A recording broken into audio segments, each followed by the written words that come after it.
The Timeshift. Hello and welcome along, I'm Chris Hall and this is The Timeshift, my sci-fi fun fest, and it's great to have you with me once again. This week looking at the final episode of this year's series of Doctor Who entitled Hell-Bent. Now because this video review is something a critiquey review kind of thing, this video is going to be spoiler heavy. So if you don't want this episode to spoil for you for whatever reason, it's best to switch the video off now to avoid any disappointment. Now if you've seen the episode, you probably found it to be a crushing disappointment anyway, so whatevs! Let's just dive headfirst into Hell-Bent. Ooh.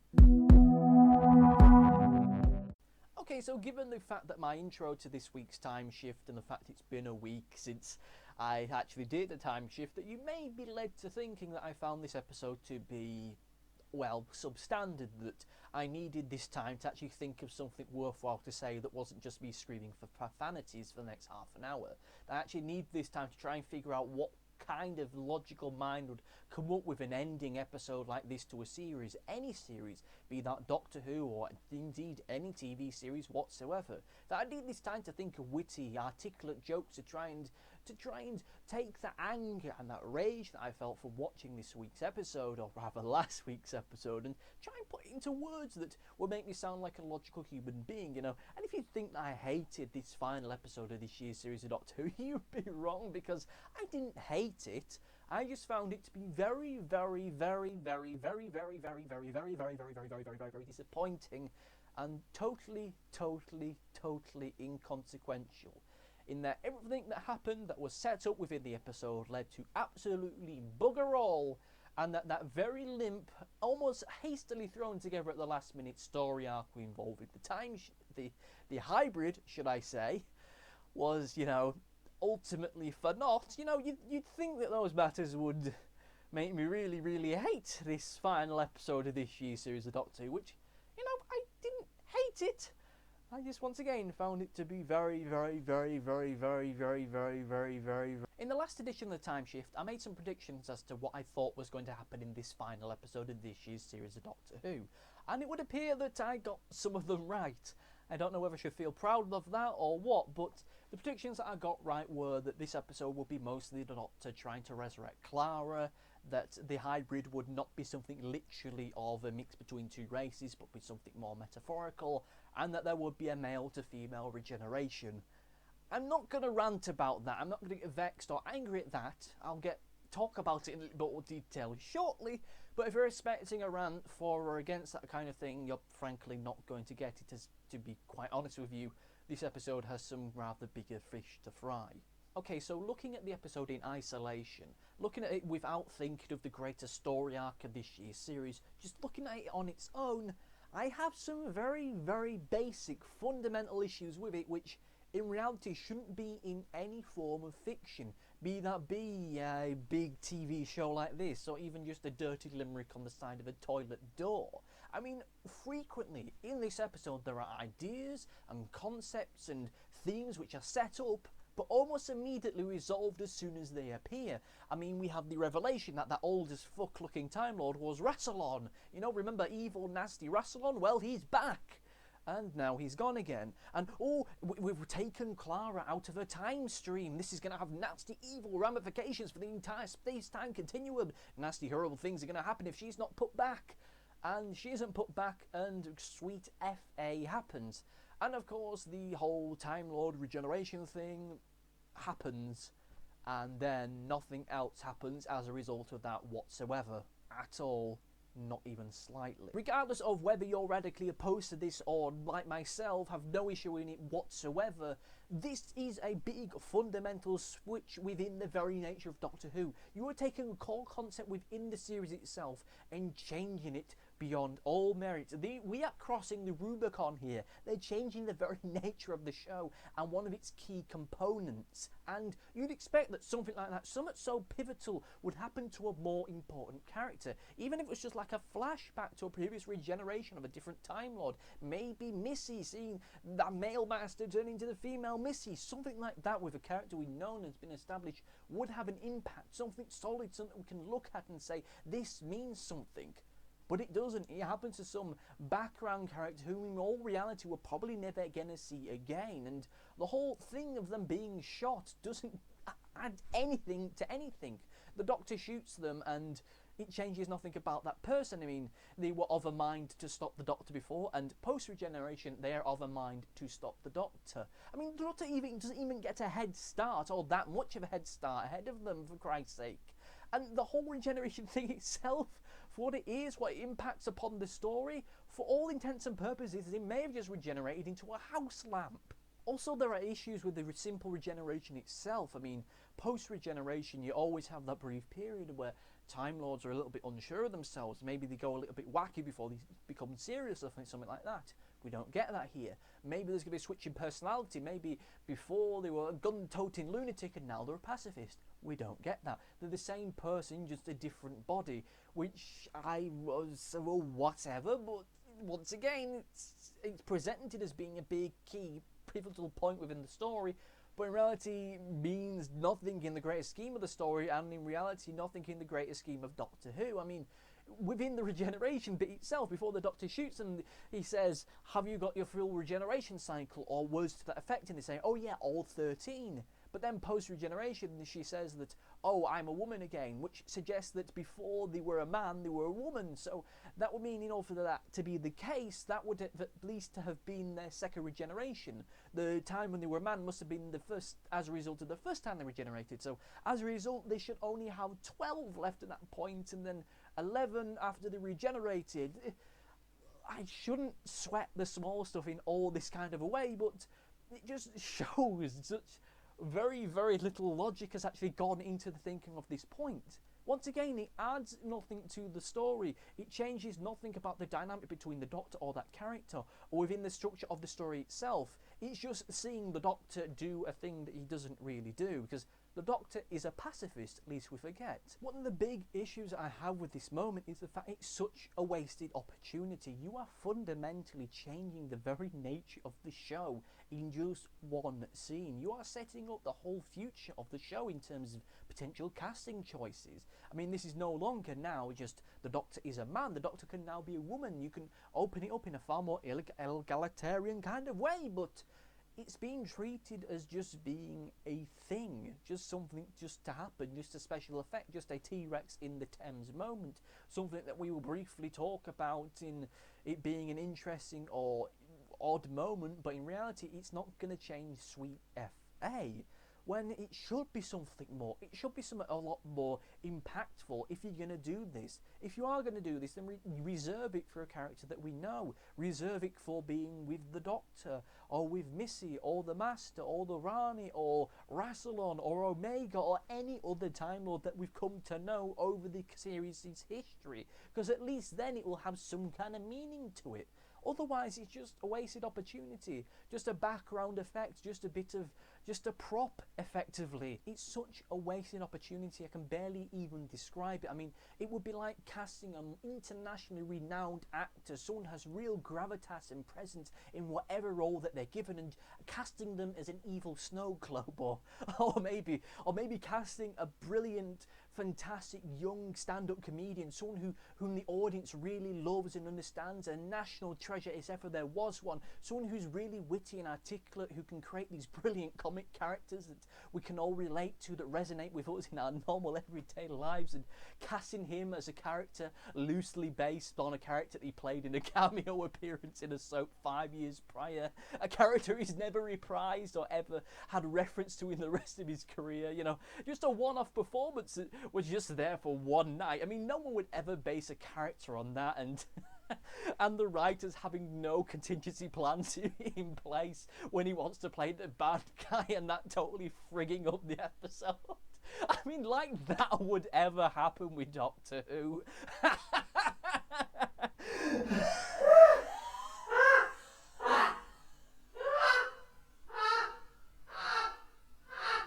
And then, of course, Clara and Ashilda go on have wacky original character adventures, flying around time and space in a America-themed cafe. I mean, Clara is very, very keen to go travelling with this person who effectively led to their death, and, you know, Clara not being, you know, in her allotted time frame of death, shouldn't that have big, massive repercussions for the universe? I mean, remember that a few series ago where Matt Smith's Doctor got trapped in this weird situation which resulted in all time happening simultaneously due to a slight hiccup in the space-time continuum. I mean, we don't get anything quite like that this week, because I can't imagine them wanting to reprise that old gag, but at least something would have been better than absolutely bloody nothing. I mean, had this all been a plan of Missy to, you know, get the Doctor to destroy time and space by saving Clara, well, technically that plan has succeeded, because now Clara is still out of her timeline. So the universe is still buggered. So, what? One of the things I really hate about Doctor Who, something that only really dawned upon me whilst I was watching this final episode of this year's series of Doctor Who, is that death in Doctor Who now isn't a consequence, it's a plot twist. And one which is increasingly, very quickly becoming totally worn out. And here's the thing, I would have been willing to forgive a slightly naff reveal with the whole hybrid thing. I'd have been perfectly fine if the hybrid just turned out to be a shielder, providing the episode in which it all happened had at least more oomph to it, a bit more zest. This is the final episode of a series. Regardless of where it's Doctor Who, Breaking Bad, Game of Thrones, The Walking Dead, Agents of S.H.I.E.L.D., Daredevil, Gotham, the final episode of a series has to have some welly to it, some whack, some impact. That entire arc that you've had for the majority of the series has to come to a head. This has to feel like it's all built up to something, and that thing has to be big and epic in some way, even if it all ends with a quiet card game between the core principal cast members. It has to, at the end of the day, end with something that we can draw a line under and say, in some way it was worth it, we got some entertainment from it. But with this episode of Doctor Who, there isn't. It feels very pedestrian, very middle of the road. It feels like just another episode mid-series, just an episode that's just there in some regards to make up the numbers. Whether it'll be fun or not, we'll soon find out, and come along next week for the next exciting adventure. And there's not going to be a next exciting adventure until the Christmas special, where nothing within this week's episode, or rather last week's episode, will actually explore or develop at all. So we're left feeling very ripped off, or at least I am, because at the end of a series, once again, regardless of what it is, I should be able to say, right, the series is over, it was fun whilst it lasted, or thank God it's all over, but right now I don't feel that. I simply don't. I mean, this episode, when I watched it, I found it to be incredibly average and incredibly pedestrian. And it's only going back to actually think about it, to actually look at the concepts and the actual function of the episode, where I get angry. And I very rarely get angry about Doctor Who. I mean, okay, pretty much any episode written by Peter Harness aside, and okay, aside from Deep Breath, and you know, let's not actually open that can of worms. But generally speaking, whilst I'm watching an episode of Doctor Who, I won't feel angry with it. And maybe even if I didn't like the episode, I'll just put my hands up and say it was naff or it was average. This is the one which really doesn't function at all. I mean, I feel so bloody ripped off by it, because the way that it felt, the way that it came together, the way that it all concluded, it felt as though there should be another episode next week. And this isn't the thing of them making an episode so good that I want to see more, but more of a feeling of, oh, so big plot thread, big epic plot thread that needs resolving. Clara still being alive and they expect on the same time continuum. Is that going to be looked upon at all? What about Rassilon now being alive and not trapped in that weird parallel universe thing? Him still being around? You know, a guy who would probably really like to get revenge on the Doctor. Is that going to be resolved? What about Missy and her entire race of hybrid Time Lord Daleks? Are they going to be... No? Okay, then... Oh dear. I think we'll take this opportunity to briefly look at the performances, which is a section that I haven't written this week, because... bleh. Okay, so here we are in the performance section. Peter Capaldi, fine. Jenny Coleman, fine. Maisie Williams, crap. Wooden, I can't believe she's actually paid to be an actress. Peripheral characters, fine. Guy playing Rassilon I thought to be really great and really interesting. I think he was a great choice to play Rassilon. I mean, I'm kind of surprised he didn't get Timothy Dalton back, but maybe he's making some great epic world-changing movie or something. In any case, really great Rassilon. whilst he was there, then he wasn't. Bald guy who regenerated into bald woman was really good and interesting character. Actress that he regenerated into, fairly generic, but you know what? We're never going to see that character again, so it really doesn't mean anything. That's it. Performance is done. What do I think about the episode overview? Okay, so the overview. In case you haven't guessed it, I hated this week's episode. I mean, seriously, by God, how is the overriding question? I mean, this isn't an episode that got me as angry as Kill the Moon. It's not an episode that I found quite as pathetic as the Zygon invasion or the Zygon inversion. It's not an episode that got me angry about concepts of it quite the same way Deep Breath did, or made me scratch my head like Fear Her, or Love and Monsters, or The Twin Dilemma. This is, without a shadow of a doubt, despite all those things, probably the worst episode to any series of Doctor Who I think I've ever seen. Well, the worst ending episode. All those episodes I've just named could quite easily take the title of worst episode ever, but still, the simple fact that an entire series has just been pissed up the wall, I just find remarkable. How and why this came to be, I just don't know. Without actually getting flippant and very, very bitter and angry and saying horrible stuff about Stephen Moffat. Now you've got to understand, I don't hate Stephen Moffat. I don't hate the people that write Doctor Who. I don't hate Peter Harness for all the shit that I give him. I don't hate any of these people. I just find it remarkable sometimes that they can produce content like this, bearing in mind they're supposed to be professionals. Bearing in mind this is supposed to be the biggest science fiction television program on the planet. You know, aside from the viewing figures, this is the longest running science fiction program in the planet's history. So the notion that we get to a series where at the end of the day nothing happens, I simply find unfathomable.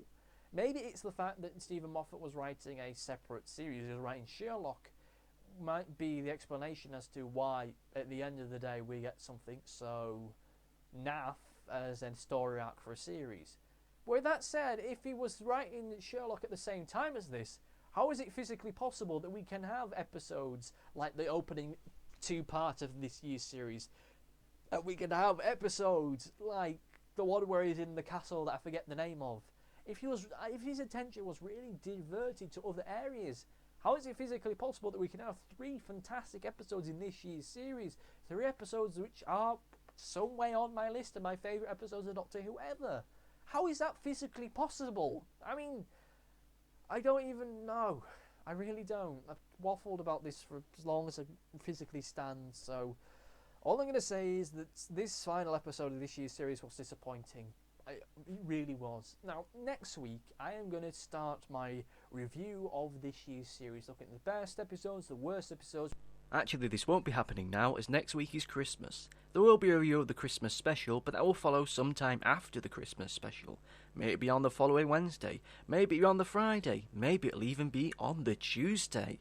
A review of the season as a whole will follow in the new year. Hooray! But whatever, what did you think about this week's episode of Doctor Who? What did you think about this year's series of Doctor Who?